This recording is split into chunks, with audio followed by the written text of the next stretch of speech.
छ नि एउटा कुरा है, यो कुरा चाहिँ चेल्सी फ्यान्सहरूलाई फिल भएको होला हैन।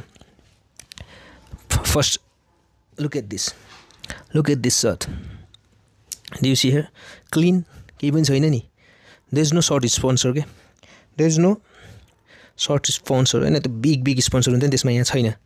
चेल्सीको यो जर्सीहरू त तपाईहरुलाई याद नै छ हैन, 2023-24 को होम अवे थर्ड किट, अनि त्यसपछि लास्ट इयरको 24-25 को पनि दिस किट्स हेर्नुस्, होम अवे थर्ड किट हैन।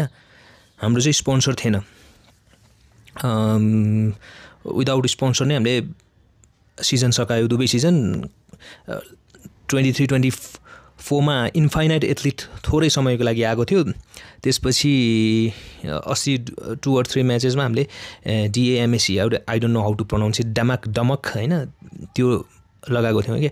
कुरा चाहिँ के हो भन्दाखेरि म के भन्न खोजेको भने सुरुमा एज अ फुटबल फ्यान हैन, फर्स्ट टाइम जब हाम्रो त्यो 23-24 मा जर्सी रिलिज गर्यो नि, रिभिल गर्यो नि, अनि हामीले सुनिन्थ्यो जर्सीमा फ्रन्ट स्पोन्सर चाहिँ नआउने भन्ने सुनिन्थ्यो कि।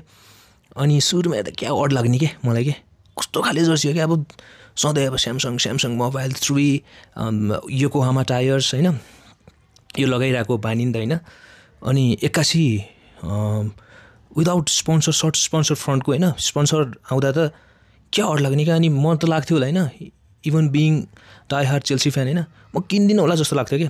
इभन म आर्ग्यु पनि गर्थेँ कि, कति रिभिल भइसकेपछि, एभाइलेबल भइसकेपछि, पसलहरूमा एभाइलेबल भइसकेपछि पनि मैले किन्न एकदम हेजिटेट गरिरहेको थिएँ कि।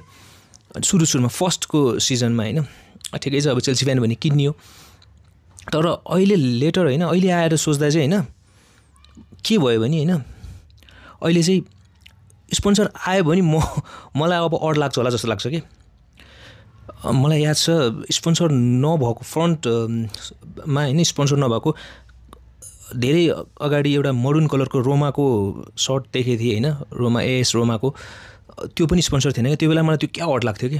अनि चेल्सीले लगाउनै पर्यो, अनि विदाउट स्पोन्सर लगाउनै मन नहुने, चाहिन्छ स्पोन्सर, पछि आयो भने पनि इभन पसलहरूमा गएर किन्दा पनि पछि स्पोन्सर आइहाल्यो भने चाहिँ यहाँनिर प्रिन्ट हानिदिनु पर्छ भने मैले एउटामा प्रिन्ट पनि हानेको, अझ मलाई थाहा छ इन्फाइनाइट एथलिट, पछि गएर प्रिन्ट पनि हानेको। त्यतिसम्म 23-24 सिजनको बेलामा हो, अवे किटमा, त्यहाँ ब्ल्याक किटमा हैन, स्पोन्सर पछि आएपछि मैले पछि प्रिन्ट पनि गरेको थिएँ कि। त्यो आफूलाई त्यो हुन्छ नि स्पोन्सर भएकै चाहिने जस्तो भएको क्या।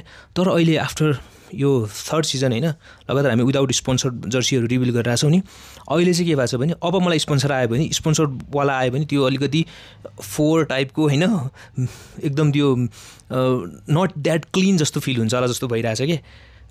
त्यही यो मोस्ट प्रोबेबली सबै चेल्सी फ्यान्सहरूलाई यो फिल भएकै कुरा हो। त्यही भएर मलाई चाहिँ यो सिजन्स पनि हैन आउँला कुनै स्पोन्सर आउँदा, तर मलाई स्पोन्सर नआउ जस्तो भएको छ कि। ठ्याक्कै वर्ल्ड कपमा कन्ट्रीहरूको जर्सी लगाएको जस्तो फिल हुने हैन। अनि अर्को फाइदा भनेको यो किट लगाउँदा फेरि क्याजुअल वेयर लगाएको जस्तो पनि फिल हुने क्या बाहिर, इट गोज विथ एभ्रिथिङ हैन, जिन्स एन्ड अल हुन त जर्सी पनि जान्छ हैन, त्यही पनि जे लगाउँदा पनि जाने, क्याजुअल वेयर जस्तो फिल पनि गराउने भयो हैन। अनि it looks so clean and slick. So look at this, clean छ है, क्या स्लिक छ है, नो स्पोन्सर, क्या क्लिन छ नि। So not only Chelsea fans हैन, मलाई चाहिँ के लाग्छ भने अदर फुटबल फ्यान्सहरूले पनि if they ever wear a sponsorless shirt हैन, there is no coming back from that.